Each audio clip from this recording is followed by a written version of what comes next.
સમાચાર પાટણથી પાટણના સાંતલપુરમાં ચૂંટણીની અદાવત બની છે લોહિયાળ તો ચૂંટણીની અદાવતમાં કોંગ્રેસ કાર્યકર પર હુમલાનો આરોપ ભાજપના નેતાએ કોંગ્રેસ કાર્યકર પર હુમલો કર્યાનો આરોપ લગાવ્યો છે ભાજપ તાલુકા પંચાયત પ્રમુખ શક્તિસિંહ જાડેજા પર આક્ષેપ લાગ્યા છે અને કોંગ્રેસ કાર્યકર દીપકસિંહ જાડેજા પર જીવલેણ હુમલો કરાયાનો આરોપ લગાવવામાં આવ્યો છે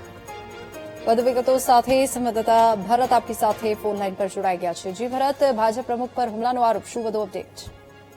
ચોક્કસથી વિનીત તાજેતરમાં સ્થાનિક સ્વરાજની ચૂંટણીની અંદર સાંતલપુર તાલુકાની અંદર સાંતલપુર તાલુકા પંચાયતની ચૂંટણી લડી રહેલા ભાજપના નેતા છે જે તેઓની દાદાગીરી સામે આવી છે કે પ્રદીપસિંહ ભાજપના નેતા છે તેનું દાદાગીરી સામે આવી છે કે કોંગ્રેસના જે ઉમેદવાર હતા શક્તિસિંહ જાડેજા તેઓના સમર્થનમાં જેઓ તેમની સાથે હતા તેઓની ઉપર જીવલેણ હુમલો કરવામાં આવ્યો છે એટલે કે દીપકસિંહ જાડેજા ઉપર જીવલેણ હુમલો કરવામાં આવ્યો છે સૌથી મહત્વની બાબત છે કે એક જ સમાજના બંને લોકો છે તેમ છતાં જે કોંગ્રેસના ટેકેદાર સાથે દિલીપસિંહ જે તેઓની સાથે ફરતા હતા શક્તિસિંહ સાથે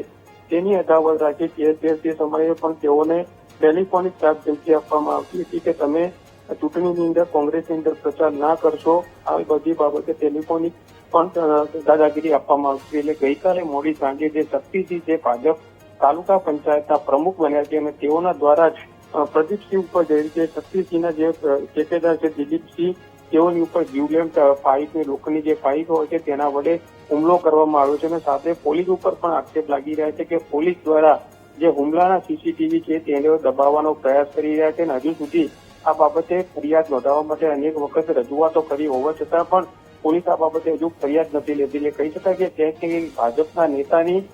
દાદાગીરી સામે આવી છે અને ભાજપના જ હોવાના કારણે પોલીસ પણ તેની ફરિયાદ લઈ રહ્યું નથી એટલે કહી શકાય સ્થાનિક સ્વરાજની ચૂંટણીની અંદર માત્ર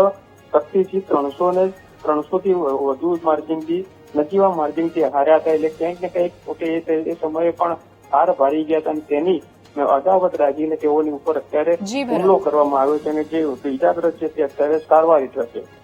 જી ભરત આભાર સમગ્ર માહિતી બદલ